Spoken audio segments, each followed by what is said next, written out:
This is the Action Movie Guys podcast, bringing you action movie reviews from across the decades, plus box office numbers and insight like never before. And now, your hosts of the Action Movie Guys podcast, Alex and Nate.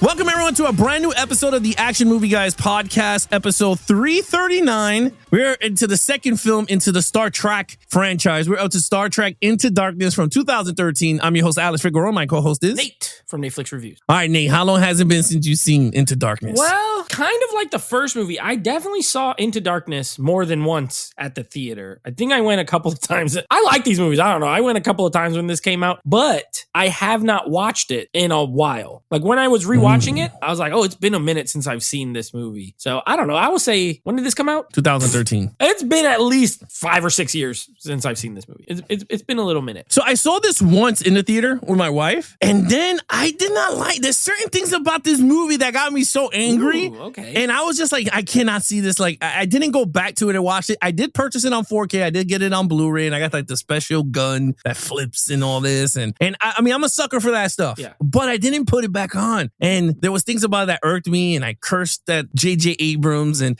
all that jazz. But we'll talk about it. Well, this is going to be a good review because you're a big Star Trek fan before this movie. And this was the second Star Trek movie I'd ever seen in a theater. So we have totally different takes, I think, coming up. It's going to be different takes, but you know what? This might be the first time that we do in this podcast that I got the Bruce Brothers moment, man. Ooh. Where, you remember they in church? I know what and you're the saying. light hits him and he goes, I see the light. I got that moment watching this movie. And I was like, I can't wait to talk about it, but let's get right into it. Let's talk about it with the critics and the audience. Let's get there first, and then we'll go to some financials, and then we'll go right to the review. So, Nate, hit us with the damn Rotten Tomato scores for the critics and the audience. Well, they're still good. They are down from the first movie, but they're still really good. This is a franchise that all three of these are very good. Reminds me of when we did Bourne, when the first three were all like super high. I mean, this has an 84% critics, which is down 10%, but 84 is still very high for a sci-fi action movie like this. But the audience score only took a very tiny dip of 2%, so it's still an 89. So the first one was a 91, this one's an 89. Audiences, it's almost the same. And the critics, a small dip, but I mean, still very good. I like those numbers. I like those numbers. It took a little dip, but I like those numbers. But guess what? We're talking about numbers. It's time to talk about some money, right? Wow. Financially, how did the sequel do, right? Because every time we talk about the sequel, it takes a dip. A lot of people don't like it. They're like, wait a minute. And you were disappointed with the first movie's box office. I was, because it didn't do well. I mean, how good it was, we gave it 24s across the board. Everyone says it was great, but it wasn't even that good financially. Did the sequel succeed where the first one didn't? Yes, it did. Ooh, Let me tell you, Nate, they gave this a whopping budget of $190 million. They signed it. They said, we got my man Cumberbatch as Khan. We're going to do it, right? The audience sucked it in because this movie made $467 million at the box office, exceeding the first, becoming the highest paid movie in the franchise, in the two-film franchise right now. So, Nate, what do you think? I bet it's one of the highest, if not the highest in the whole franchise. Could be. I would wager. Yeah. I mean, those other ones definitely came out in a time when, it was different. But still, I bet even for inflation, I bet you this is one of the highest. Yeah, that's impressive. I could see it because you know why? I think the first movie came out, it did okay, right? It did good enough to make a sequel, so it did okay. But I think people saw it at home and were like, this movie's good. So when the sequel came out, you had all the people returning who saw it at the theater, plus the people who caught it at home. And maybe that's why it increased. Yeah. And knowing when you see the trailers, you get to see who the new villain is. People like, I remember it was a mystery at the time. They weren't revealing the name of who's John, was it Henry? It was John Harrison. John Harrison. Who's John Harrison? And people were like, I remember I didn't know who the hell it was. Right. Even knowing Star Trek, I was like, man, I remember saying to everybody I hope he's not Khan. Because I'm like, it had to be someone, and I always told people it had to be like Antonio Banderas as Khan. Like I always told me it had to be a thick Spanish dude to play Khan. Well, I mean, I was right, but I was 10 times wrong on that one. But yeah, in terms of it, I kind of liked it. They played the mystery bug on everybody. Fine. They made the money back by a lot. So I'm happy with that. Now let's get into this review because I really want to talk about it. It was fun watching it again. So, and then the 4K, you got the IMAX aspect ratio. This movie looks better than the first movie. It does look better. I agree with you on that. Good, but this looks better. Yeah, it does. 100 times. Okay, here we go. Lead character. Everyone's back. Everyone's back. Take it away. Guess what? They're still great. Everyone's still great. And you know what? We gave him a 5 last time. I'm not coming off my 5 here. And what I like about it is not only is everyone returned, and not only do they all play their parts just as good as the first movie, but now they literally all have new wrinkles. Like, you could go character by character, and there's something going on. Kirk gets the ship. He has all that stuff. And then at the beginning of this movie, right away, he gets it taken away because he does this bonehead thing and lets the white crusty guy see him in the ship. And they start worshiping the ship and drawing it. And then,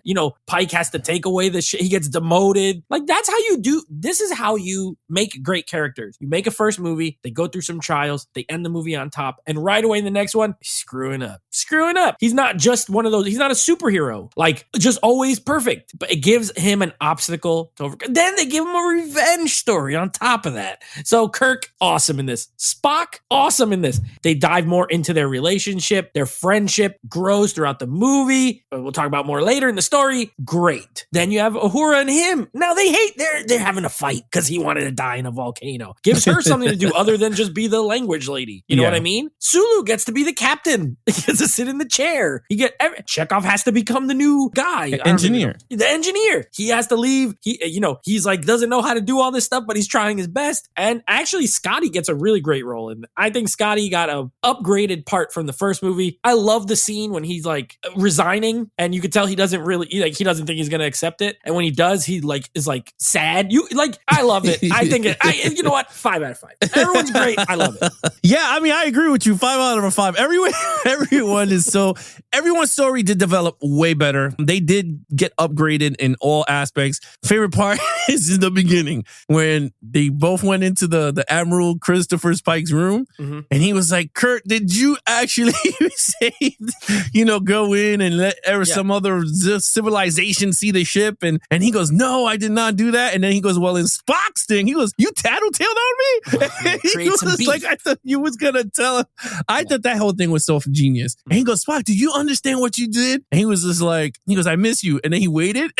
Then he went, and then he just walked away. Yep. I love those stuff. I love those bickering because it's like, even watching like Leonard Nimoy and William Shatner, like he still had he cares for him, but he can't say it because he's a Vulcan. So it's like this movie plays on that stuff, and it does towards the end. We get to talk about it, but I think this movie hits on family in terms of the ship. Now, I don't mean like in terms of just Spock and Kirk. I mean, in the entire ship felt like a family, and you saw it here when he was like, when my man RoboCop was just like, "You know what? I wasn't gonna let them live anyway." He goes, No, it was my fault. He was like, "Let them live. I'll go down with the ship." And I was just like, and I felt bad when he gave that speech because that's the exact same thing Christopher Pike told him. He goes, "You're not taking this chair seriously. He said, until you do, you will get your chair back." And that one moment, he understood what Christopher Pike said. He was like, "You're playing blind luck, and one day it's gonna catch up." And it did. It caught up with the Admiral, which we'll talk about in the next segment. But I agree with you. I think they did a great job here on the sequel in terms of all the characters. Everyone was well. And we had a new character too, right? The Admiral's daughter. Marcus. She was, Officer Marcus. Well, and then she used a different name, which was her mother's name, which I forget what it was. Alice Eve is the actress. Yeah, she was pretty cool. I thought she was a cool thing. And Bones had a cool moment. A fine addition. Didn't hurt it. The Bones moment was actually pretty funny when he goes, Bones. "Oh, these legendary hands could help you." Oh, yeah. Bones, I forgot. Bones is great in this too. Yeah. This is the one where he keeps making all these metaphors, and Kirk's like, "Don't do another one. Don't you dare." I order you not to say another metaphor. He's so funny in this one. Yeah. Are you out of your corn-fed mind? Yeah, that's true. He was at every metaphor. Yeah, he was just like, "What are you talking?" I thought that was fun. But my favorite part is like, you see the relationship with the entire ship is when Bones is gonna open up the torpedo with the new lady, and he's flirting with her, and you see Kurt, Sulu, and all of them are like laughing because they're like, "What is he doing?" Yeah. He was like, so it was actually pretty funny. You're not slick. Yeah. You can't go into a Kentucky Derby without one leg. And he's like, "What?" Yeah. Yeah. So that was actually pretty fun. Okay, so 5 across the board. board here. Okay, main villain here. Now you got two. Yeah. You got Khan slash John Harrison, and then you have the Admiral slash RoboCop. So Slash RoboCop. which is Peter Weller's character. Yeah, like Admiral Marcus. Yeah. Marcus is the last name. Yeah, just say Admiral Marcus. So let's get the elephant out of the room here. Get it out the room. Everybody, I remember when this movie came out, everybody was like, this is not Khan. Wrath of Khan. I remember.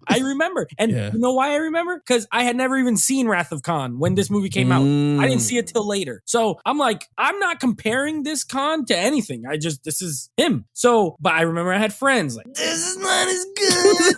Khan, this is nothing. He hadn't used muscle, no shit, or whatever. Okay, man. Whatever you say. So, with that being said, I'm approaching this as this is my Khan. Yeah. And at the moment, I love Benedict Cumberbatch in this movie. I love him in this. I think first of all, his voice is great. He got that deep voice, the British.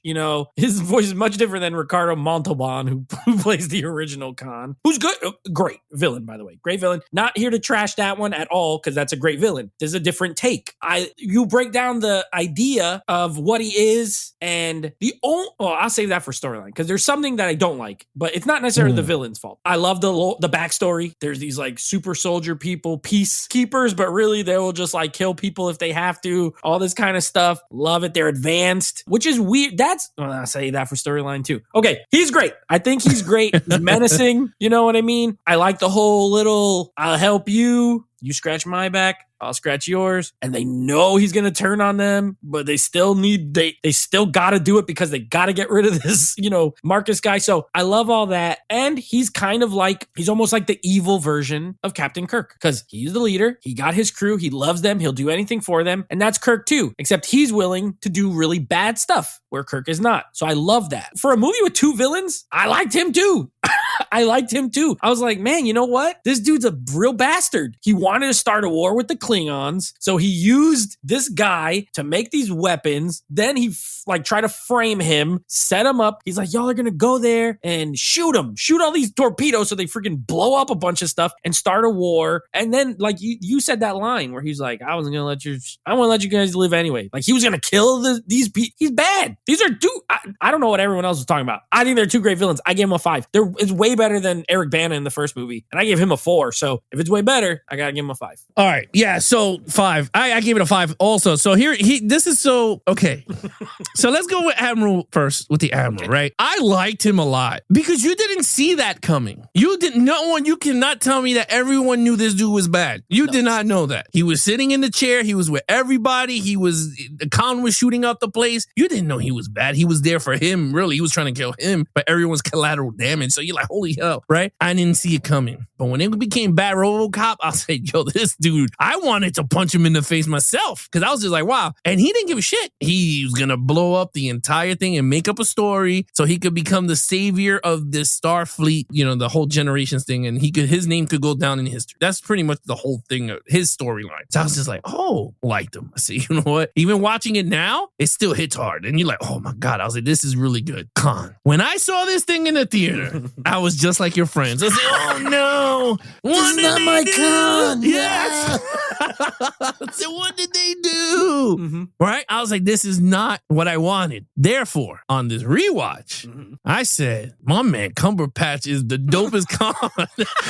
And this is why. Yeah. Going there, I guess because I was younger. Second, I watched the original Star Trek, so I'm more attached to those characters. Not thinking and knowing when watching this one that we're in an alternate timeline. This is not the Khan from the Wrath of Khan era, right? And he's a different personality, but it's the same guy at the end of the day, right? I was just like, okay. And then thinking about it in a modern age Khan, how would he do? He's exactly what Cumberbatch would have done. Like exactly what he did. He was super powered. I mean, this dude was strong. Yep. Loved it. Super, like a specimen of the perfect man, if you really want to think about it. Yep. Some flaws. I got some something that I want to talk about during storyline. But J.J. Abrams, again, did something that I, again, want to punch him in the face because he destroyed, not the nostalgia, but he destroyed the, I don't want to say mythology of Star Trek because he did the same thing with Star Wars. But, and I'll just say here, pretty much taking Khan's blood and making it into a cure, and then anyone could just be revived from this blood, pretty much takes away the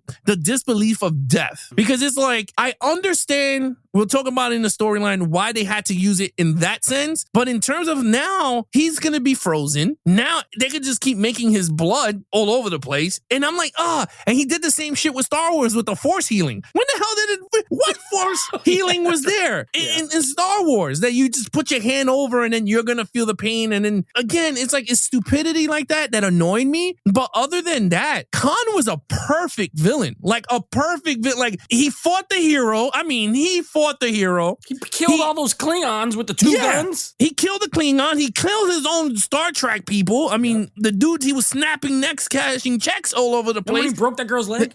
Oh, dude. Oh, my God. Nasty. I loved it. I loved it. I was like, and then he looked Khan. He was like, I'm going to send you to your ship. And the captain goes down with his ship. And I said, oh, and I loved it. And that's the thing. It's like, I don't know. When you watch this movie, right? I wanted to ask you this. When you watched Into Darkness, right? Did you feel like you were invested in the film again? Like it regenerated you? Like for the watching it for the first time, you're like, holy shit, like watching these scenes unfold? 100%. Yeah, like I felt like I was into the movie again. I was like, yo, this joint is like really good storytelling. Like it's been ages, and I guess that's what writing is about and perfect cast and all this, because like even watching the first transition into 2, Nate, I gotta say it, this might go down the line as the Planet of the Apes. It could be one of the best sequels. Could be, I mean, trilogy, we can't say yet to the third movie, but I mean the first 2 films. Yeah. It has to be one of the perfect 1-2 films back to back. Yeah. Because so far we're at 5 and 5 for the first 2 categories. Our Patreon, we could always see their scores. Jay gave him a 4. I don't know what Jay's talking about. He's one of those into the he's one Ricardo. Of them 80s. Yeah. I want him with the fake titties, with the titty suit. But well, let's say this before we go into action. Now that you've seen Star Trek Wrath of Khan, what do you feel between the 2 characters? Do you feel like, do you understand why people are angry at why Cumberbatch was Khan, or which one do you prefer the best?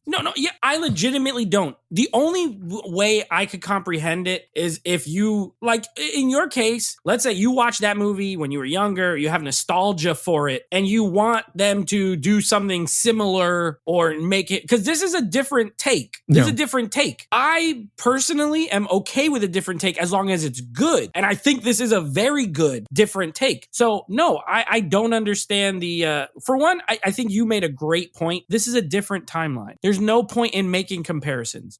Chris Pine's Jim Kirk is different than William Shatner's. It's different. He has the same spirit, but it's different. He doesn't act it the exact same way. And I'm sure some people were like, this is not Captain Kirk, whatever. But you can't, you can't take everything and be like, let's just make it all like exactly the same as the original. Otherwise, what's the point? Then just watch the originals. So no, I thought this was a great take. I don't quite understand it. I don't think I'll be honest. When I watched Wrath of Khan for the first time, I was like, this is a great villain, but I did not understand the uproar about it. Personally, I was like, I don't think he's like the greatest cinematic villain of all time or anything. They were acting like Khan is like the greatest screen villain, and this is a desecration, and I disagree. No. Well, the thing is that you saw you saw the movie version. Yeah. You didn't I never saw him on TV. You never see the episode that he came on the Enterprise and then he pretty much did what he did in this movie. He like helped them, and then he flipped the script and took the Enterprise as hostage, and then Kurt and them dropped them off at that planet. And that's why in the movie,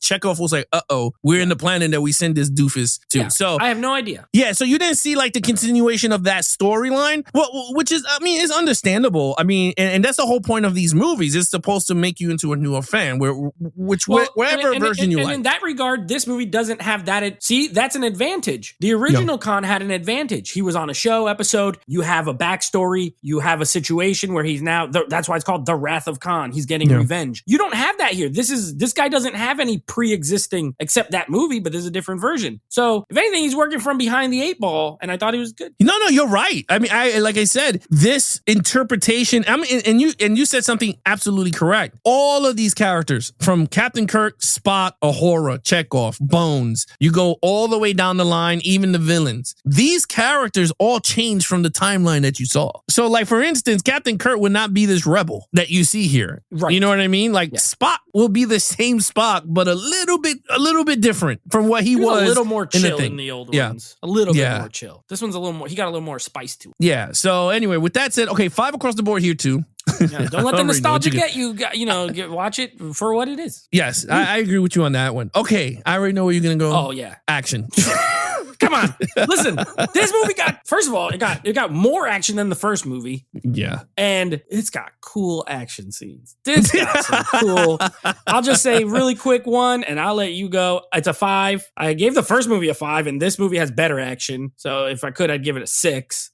The scene where they go into warp and that other ship like catches up with them and starts shooting at them in warp, and then the way they fall out of it, the whole visual of it, amazing. I love the way warp looks in this movie. They did that thing where it's like it gets like long and then it shoots and then it leaves these little space trail thing. Sick. Yeah. And that scene alone, I was just like, this is cool. This is cool. See, this is when I watch an action movie, okay, I love, there's quantity and quality. We've always talked about it for 300 episodes, but do something cool. Make me see something that is like, that's just cool. That scene and the scene on Klingon when Khan comes out with the one giant gun and the other gun. This is sick. This is what I want. So yeah, 5. It's a 5 for me. This movie has tons of action, and then the whole, honestly, the whole last 45 minutes feels like one big action scene with little tiny breaks because it's just nonstop after that. This was a 5. The minute you saw the captains get all together and they started to shoot up the joint and Pike died, I said, oh my God. And people got to understand, Christopher Pike's death is not what you saw in this movie. In the TV show, he had that melted fucking face from the thing. That's how he gave the chair to Captain Kirk in that whole situation. But yeah, in this one, awesome. The awesome way to get the revenge. You had that. And then, oh my God, even the beginning of the movie, that big explosion with that little ass ring that it went in the water and it went whoosh, boom. Yeah. I said I loved it. That was crazy. You had that scene, the scene that you talk about, the warp with the Vengeance. I think it was called the Avenger or whatever the hell stupid ship is called. Dreadnought class ship. Yeah, that thing is freaking amazing looking. I have a Christmas tree ornament of that. That thing is awesome. It's like a big black version of the Enterprise. But sexier. Sick. Oh, yeah, it's so dope. But anyway, that scene is really good. Even when it started to shoot the Enterprise, hitting every hull and you see dudes blowing out, and he's and just the scene where they shoot out of the airlock thing, and they're in the that scene is great. That was a really good scene too. I like the way it had the path on the display. Oh, when your boy Scotty's running that long corridor. Oh yeah. That was funny. He said, "What do you want me to do?" And he starts running. But yeah, you had that scene. A lot of big scenes. Oh, even when they lost the anti-gravity pull thing and they're falling into Earth and they're like, whoa, I don't know, dude. Like it was really you really felt you were in the ship. Like even when they were running around and the cameras are rotating. Oh yeah, I love that part. Yeah, and you know what's crazy? I watched the making of. Normally I don't watch makings of and stuff. This one I did. Almost this entire movie was practical. That's they built. Right? So what they did was they did the bridge was connected to the medical bay, was connected to the hallway where they run and everything, because they said it was so much. J.J. Abrams rented out a bigger studio so they could film everything to make it feel like the TV show. And the camera rotating was they used that trick from the old Star Trek. Rotate. Yeah, and then they built a corridor that it was sideways. So when you see them running on the thing and jump, that was really them running and then they jump. And I was just like, that is pretty sick. I was like, you know what? I was like, I miss practical stuff. Now it would have been the CGI wall and then running through and CGI people. And then you see the wire work. The guys are pulling on the wire, and you see the girls like sliding, and they trying to grab her. And even the chase scene on Earth with when Spock is chasing at the Tom Cruise scene, bro, when he's just jetting, they both running, and the ass whooping, moving, flying space cars. Sick. Dude, the ass whipping Spock gives Khan. Oh Lord, when he got on top of him, remember, oh my God, bro, the last punch is like the uppercut from hell. He just like boom. He could like, say, oh my God, Kurt, and he just looked at him and he said, "Oh, you can."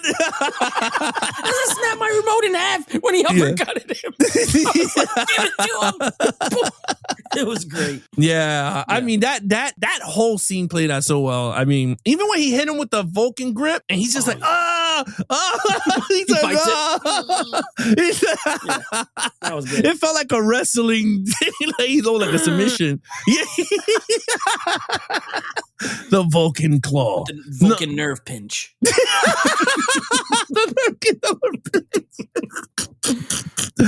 Now, anyway, action is spectacular in this movie. Yeah, 5 across the board here. Okay, let's see where you go here. Storyline. I do have some problems. It's not going to be all glowing. Okay. I will say, I think, especially compared to the first, I think the first movie has a way better story overall. I think it's tighter. I think it's better. I think it's more interesting. This one feels more like an action film than the first movie, and not in a bad way. We're an action podcast, so I'm fine with it. I think this movie is, I think they're both entertaining, but this one went more for thrills than story, because I agree with you 1,000,000%. It's what I saved for here. I do not like the healing blood thing because it ruins the moment between where they flip the Kirk and Spock thing from the original movie. Now, I hadn't seen that original movie. Watching it back, I was like, that's a pretty clever, I like that as like an homage. Like, oh, Spock died and Kirk was like, and now they flipped it. Kirk is the one, and then Spock is the one who's like, so I like that, but it ruins it because they're going to give him the blood. They're like, oh, this guy got magic healing blood. They're going to put it. And I agree with you. I think that was a bad choice. I think they should have found another way. Do something else. Either find another way or don't do that. Don't do the reversal. Don't do the reversal thing. Just make a different sort of scenario. So I didn't love that. Also, there was a few parts that was like, I don't know, like the middle of the movie. I think the beginning is great, and I think the end is great. I think the middle's like okay. Like it's good. It's good. Not okay. It's good. But like it's just, there's a few parts that are like kind of, they drag out a little bit in the middle, like from when they get Khan until they start helping him. There's a little block there where it's like, this is good. I'm still enjoying it, but then it gets like ramped up. So I still gave it a 4, but I think that blood thing is enough for me to knock off, just on its own, is enough for me to knock off a point, because you're right. It takes away the fear of one of your characters dying. And I don't think that that's a smart move. That needs to exist. Even if they don't die, even if you find a way to fix them, it can't be that's introduced at the very beginning of the movie where it's in your head the whole rest of the time. So I gave it a 4. Okay, so this movie I gave it a 4. I think it's a great film. I have a lot of problems with this movie too. I hated the blood. You already said it. I mean, there's a lot of things that you said that I totally agree 100%. That blood situation shit is the dumbest idea. Whatever. It is what it is. The thing I do understand what you mean in terms of the switching of the Wrath of Khan's ending with, Kirk to Spock and back and forth. I think this movie was too soon for this type of because that's a legendary part of Star Trek, is that whole when Spock is dead and you feel for that shit. I think this plot would be so perfect for the third film. I'm telling you, if you would have put this plot line, or you would have did this Khan movie Into Darkness as the third film into the end, I think it would have been perfect, because you'd be like, you know what, we got 2 sequels in. Now you introducing one of the best villains Star Trek has put on screen, and you maybe could have did a Klingon in the second one, or you could have did Henry Mudd would have been another good one too, but they didn't. They decided to do it in a sequel. So I was like, I guess to mirror the Wrath of Khan, I guess that's what you want to go with, because it's an alternate version of it. Fine. My heart hurt, bro. Like watching it the first time, I was just like, this is so fucking dumb. I already saw this already. Watching it now, I was just like, my heart hurt, because I was like, damn. Because in the whole beginning of the movie, he wanted him to say that they were friends and best friends. And now he's at the end of his deathbed. Now he's just like, you can see how hurt Spock was if it wasn't for the fact that he did mind melt with Christopher Pike at the last second of before he died, how scared he was. So it was just like, holy hell. So I was a little annoyed with it, but you know what? Watching it now as an alternate time, I enjoyed it a lot. I said, yo, this is actually really cool how he knocked out Scotty. He was like, I'm not letting you go in here. I'm going to do this myself because he is the captain. So he was just like, the ship and him is one. So he knocked him out. Like, I like even that warp core scene was dope. Him kicking it. And then when it blew off, he blew back. Yeah. I was like, oh man. I was like, damn, that was actually pretty cool. Now, in terms of everything leading up to it, I did like a little bit where you talking about like that whole block in the middle where he's talking to when he's talking to Khan and he's like, who are you and why you murdered all these people and all this. I agree with you. I think if they would have just not stretched it much, just give it to us right there and then and say I'm Khan, because they waited 3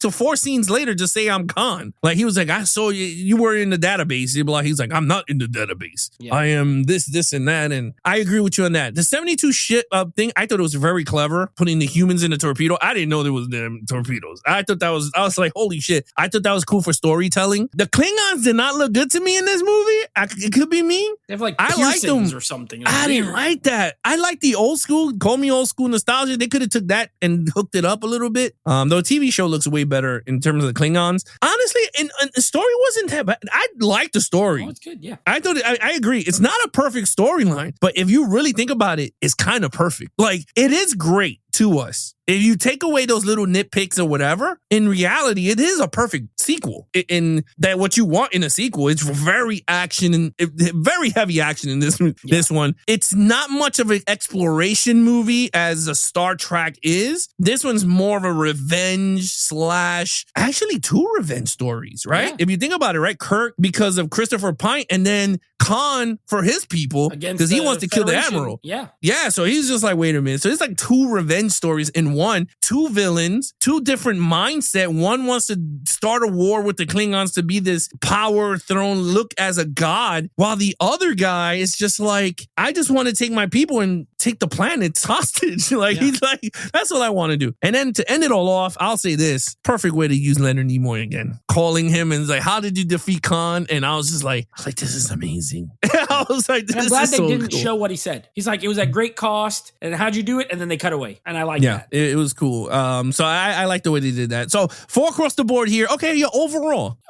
So I had a tough time here. I think it's a great sequel. I think it is a great sequel. I think it actually is slightly more better thrilling. Okay. No, just thrilling than I remember. Like, I remember liking it, but I was like, man, this is like it is way more action heavy than the first. The first has such just a super clever storyline. I don't think there's anything in this movie that's I would consider clever. And it does feel more like an action movie than, like you said, like a Star Trek exploration. Literally the beginning scene is the only one that feels like Star Trek when they're on that planet and they're trying to like funny. stop it. Yeah. Like that one feels like, and they're trying to freeze the volcano and they're not supposed to, blah, blah, blah. And you know what's funny? When I was watching this movie, I forgot that was the opening scene. In my head, I thought the opening scene was the black guy with the daughter with Khan. I thought that's how the movie opened. It's actually the second scene of the movie. Yeah. So I was like, wait a second. I remember this part, but I thought it was later and I thought the other one was flip-flop. So I don't know, whatever. I just thought that was a little funny story. Yeah, I don't like that. That thing holds it back just enough. I give it a 4.5. A 4.5. I think it's almost a 5. The story issues are enough to punch little holes in it for me, but it's damn near a 5. I mean, and it's got 3 other 5. So I feel pretty comfortable with my 4.5. I think it's not quite as good as the first one, but it ain't far off.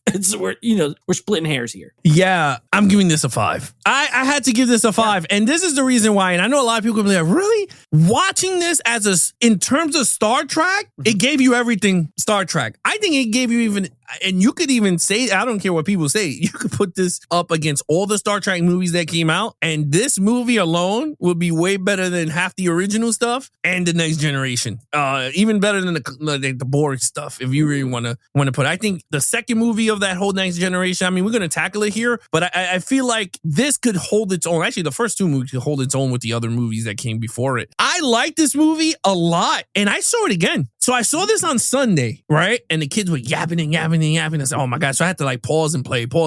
On Monday, I told my wife, I said, we're watching this shit again. Because I liked it a lot. I said, you know what? I want to see it again just to give it a little, see if I didn't Extra screw myself up. evaluation. Yes. And you know what? At the end of everything, I said, this movie is just a damn perfect sequel for a Star Trek movie. Because they could have did it any other way, like I said. But they didn't. They went straight action route, and I loved it. I wish we got more ship battles. I mean, it would have been so much dope if the Enterprise decided to destroy it, but they did the same thing with the, teleporting a bomb into it, which I thought was genius of Spock, because he never would have done it anyway with the influence of Kirk. So I like that stuff. I don't know, man. I think this is a really perfect sequel in my eyes. I think the first two movies is just a juggernaut of sci-fi action in one. I'll one up you because Yeah. I have now seen all the movies. I've seen them all. Ooh. The one we did last week, that Star Trek 2009? is the best Star Trek movie. It is the best Star Trek movie Out of all all of them? 13. Wow. It is the best overall Star Trek movie. All the other ones, there's good ones. The old ones, there's good ones, but there's flaws. There's some parts that are kind of boring. There's some of the villains are not that great. The storyline is the first J.J. Abrams is the most complete, great film out of all the Star Trek. I'll say it so you don't have to. It's the best one.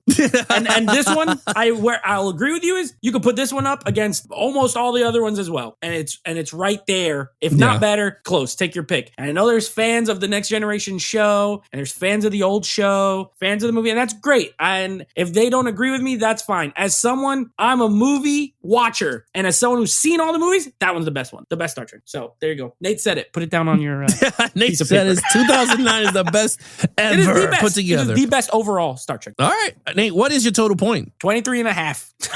23 and a half out of 20. I didn't see that coming. And I was like, I remember liking this movie, but I think I remember something annoyed me. And it still did, but the villain, I loved him. The action I forgot how tremendous the action was. That carried it over the top. 23 and a half. Well, let me just tell you, in the beginning, this movie was at a 19 out of a 25 in my eyes. This villain sucks. I was like, this stupid ass regurgitating storylines, you lazy ass writers. Not this time. I saw the Star Trek light. And I said, oh my God, this movie's amazing. I gave this a 24 out of a 25. It is a tie with the first one to me. Now, the first one will always, to me, will be way better than Into Darkness. I hands down agree with you in this. The writing is so good. Yes, the right. It's just that's where it goes up in my eyes. But this is a perfect sequel. All right, Nate, what is coming up next on the podcast? Okay, so next up, we're continuing on with Van Damme month. This will be a movie called Universal Soldier, another 90s movie. We're going back a little bit. I think this was 1992. So we'll be doing some Universal Soldier, and then we're wrapping up Star Trek, the third movie. No more J.J. Abrams. Justin Lin came in to direct. I remember liking this movie quite a bit when I saw this one at the theater as well. So we're going to be doing a little Star Trek Beyond. Now, I haven't seen it in a while, but I remember Simon Pegg wrote it. I know that. So got a couple different things going on in this movie, and we'll see how that turns out. Yeah, look, in terms of, I'll give you a little blur here. Star Trek Beyond, I remember coming out of this theater going, this is a Star Trek movie that felt like the original TV show. That's what I heard. I remember people being like, this feels the most Star Trek out of the three movies. Yeah, I remember coming out going, this is the best like Star Trek motion picture. Like you took an episode and you throw it up into 2 hours. This is what you got is Star Trek Beyond. Yeah. So I kind of liked it. I loved it. I hope we got a part 4 with Justin Lin because I think he was a Star Trek fan. I remember watching like blurs and stuff. I remember him saying that he was a fan that grew up and everything. And you could see that he put so much attention. He directed it well. It fits in with the Abrams movies. It doesn't feel like way different, like someone totally different made it. Exactly. It didn't feel like a different tone in visuals. It looked like it just continued on what J.J. Abrams did. So I kind of like that. I thought it worked. But can't wait to sit down and rewatch it and see my thoughts and what numbers is going to end up here. But can we get a perfect trilogy in terms of can Beyond put the final stamp and put this in the Mount Rushmore of perfect franchise with the Planet of the Apes? Does it go up there? Nate, are we going to hoist the flag of Star Trek coming next week? Are we going to do it? I'm putting it up already. I'm putting it up already. I mean, I haven't seen Beyond, but I'm putting it up already. Oh, man, are we going to hoist the flag next week? Is this going to go into the Mount Rushmore of franchises of 3 films? It's going to be up there with the greats of the Planet of the Apes. With Caesar. With Caesar. Does Captain Kirk get his head chiseled into to a mountain next to Caesars. We'll find out next week. Yes. All right, guys. You guys want to follow us in our social media accounts? Please follow Nate over on Instagram at NateFlix Reviews. Check out the podcast with him and his friends called NateFlix Movie Reviews. Every other Monday at 9 p.m. Eastern, Nate goes live with his friends on NateFlix Reviews on Instagram. Now, in terms of action movie guys, head over to Instagram at Geeks and Flicks. Now we are not live, but now we are on YouTube Music. That's right. So you guys can listen to all 338 episodes of the Action Movie Guys podcast over on YouTube Music, or you can check it out our website at www.youtube.com/@actionmovieguys. That you can subscribe there. So every time new episodes drop, you guys can listen to it right off the app. Or of course, you guys can listen to us on the go also on YouTube Music or Apple Podcasts, Spotify, Stitcher, TuneIn Radio, iHeartRadio, you name it, Action Movie Guys. Other than that, I'm your host, Alex Figueroa. My co-host is Nate from NateFlix Reviews. Be awesome to each other and geek out.